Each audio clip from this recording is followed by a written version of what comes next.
First and foremost, I want to give respect and honor. With over 2,000 people on this webinar, there's a good bet that some of the veterans from the strike itself are here with us. And so I want to give a shout out to them and also acknowledge that even though I focus on the strike at state, in the fight for ethnic studies in California, there were many theaters of struggle, parallel campaigns for Chicano studies in Southern California that would culminate in El Plan de Santa Barbara in 1969. But what I want to do here is I want to start with the Black freedom struggle, and not because we've just entered Black History Month, but because without it, quite frankly, there would be no ethnic studies at SF State or elsewhere. You know, yesterday, February 1st, marks the 61st anniversary of the beginning of the historic sit-in movement, in which 4 Black students in Greensboro, North Carolina, sparked a direct action campaign against segregated lunch counters that would ultimately sweep the South and for that matter, the nation. And that spring, as Black students came together to found SNCC, Movement Elder Ella Baker delivered an important speech entitled "Bigger Than a Hamburger," in which she explained, quote, "Youth are seeking to rid America of the scourge of racial segregation and discrimination, not only at lunch counters, but in every aspect of life. This feeling that they have a destined date with freedom is not limited to a drive for personal freedom for the Negro in the South, but is concerned with racial discrimination for the whole world and the human race," end quote.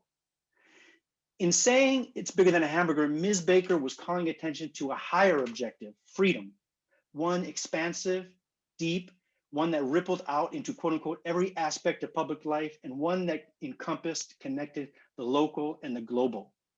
Now, others today are going to speak about the important impact of ethnic studies in the classroom, on scholastic benefits, of the powerful personal transformations our students experience as a result of ethnic studies. But the fight for ethnic studies, we should remember, was and is bigger than a syllabus. Of course, this is not to diminish desegregation of lunch counters or of classroom curricula, but instead to highlight that much, much more is at stake. So as much as there's a conversation in today's debate over classroom content and pedagogy, just as in 1968, the issue is fundamentally about politics and power, about whether we will continue to be a society that puts babies in cages, allows killer cops to walk the streets of our cities, or turns a blind eye to the health disparities that sentence Black and brown communities to COVID death, or supports authoritarian regimes and apartheid states across the globe, or to the continuance of settler colonialism on native land. Let there be no mistake, the stakes here are not academic. Genocidal war in Vietnam, organizing for Black liberation, a blossoming Chicano movement, they weren't academic in 1968 at San Francisco State either. Now, there's much I could share about this rich history of SF State. I've spent a lot of time working on researching this book and this era.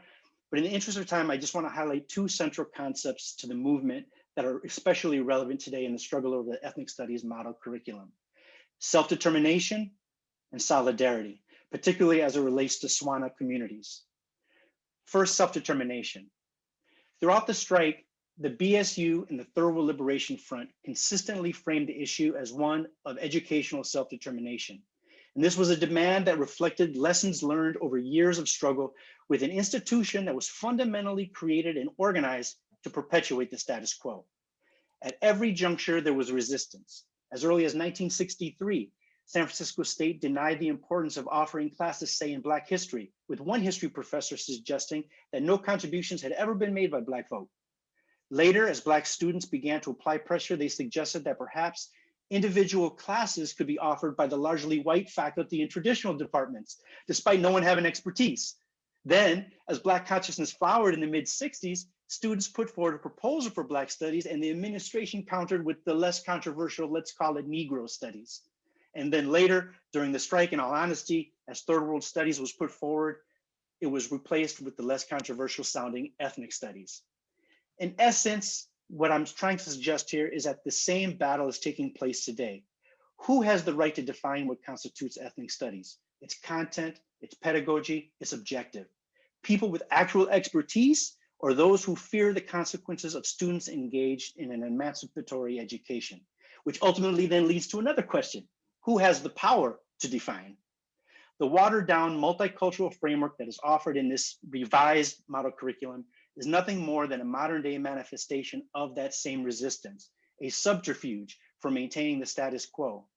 Those opposing the original ethnic studies model curriculum are in essence the very same social forces who opposed it 50 years ago. Let there be no mistake.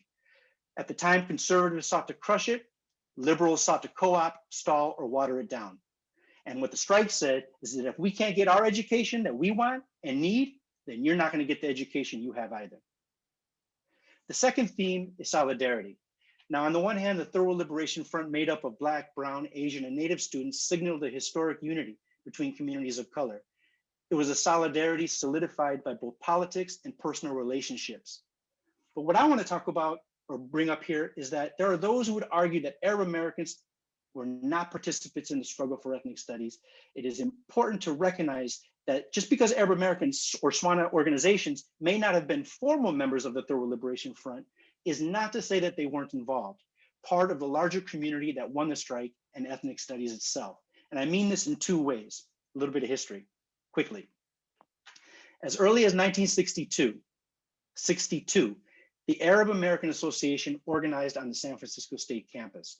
And while in the early days, a good number of its activities were social in nature, they also held annual commemorations of the Nakba every single May.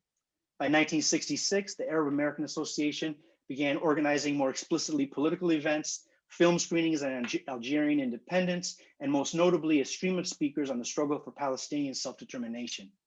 And it would be at this point that they would join with the Black Student Union, who themselves were just undergoing an important transformation from a Negro Student Association to the Black Student Union, to join together to co-host events. And in fact, by spring of 1969, they were organizing Palestine Day together. Another important constituency on the campus was the Iranian Student Association. Throughout 1967, under the leadership of Khosrow Kalantari, the ISA engaged in activities to commemorate the US-sponsored coup of Mossadegh in Iran and subsequent installation of the repressive Shah. The ISA led numerous demonstrations at the Iranian consulate in downtown San Francisco, and marching alongside them, members of the Black Student Union. When Khosrow Kalantari was arrested later that fall in support of BSU members who were threatened with expulsion without any due process, he faced a deportation back to Iran. And it would be the BSU and the TWLF in 1968 who would join in a campaign to defend Kalantari and prevent his deportation, where he most assuredly would have been killed. So SWANA communities were absolutely present from the beginning. They were a part of the network of relationships that would give birth to ethnic studies. Finally, I mean it in a second sense. Arab American studies forms a vital component of ethnic studies for yet another reason. Aside from historical participation, ethnic studies was born of, similar to what Ella Baker alluded to, an internationalist framework. It was reflected in the name of the coalition, the Third World Liberation Front. The vision encompassed not just communities of color within the United States, but equally those throughout the global South who struggled for self-determination against colonialism and racial oppression. So when the TWLF would state in the spring of 1968, quote, "We have decided to fuse ourselves with the masses of third world people, which are the majority of the world's people, to create through struggles a new humanity, a new humanism, a new world consciousness, and within that context, collectively control our own destinies." They were inherently including Arab Americans and especially Palestinians, okay? So when the strike settled in the spring of 1969, by way of closing this, Nesbitt Crutchfield of the BSU and the Third World Liberation Front was interviewed, and he concluded, quote, "The strike is over, but the struggle continues." Indeed, the fight today over a liberated ethnic studies model curriculum, over who has the power to determine what constitutes ethnic studies, and the inclusion of our brothers and sisters in Arab American studies is testament to this very fact.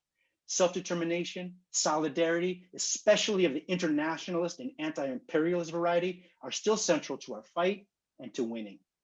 Thank you.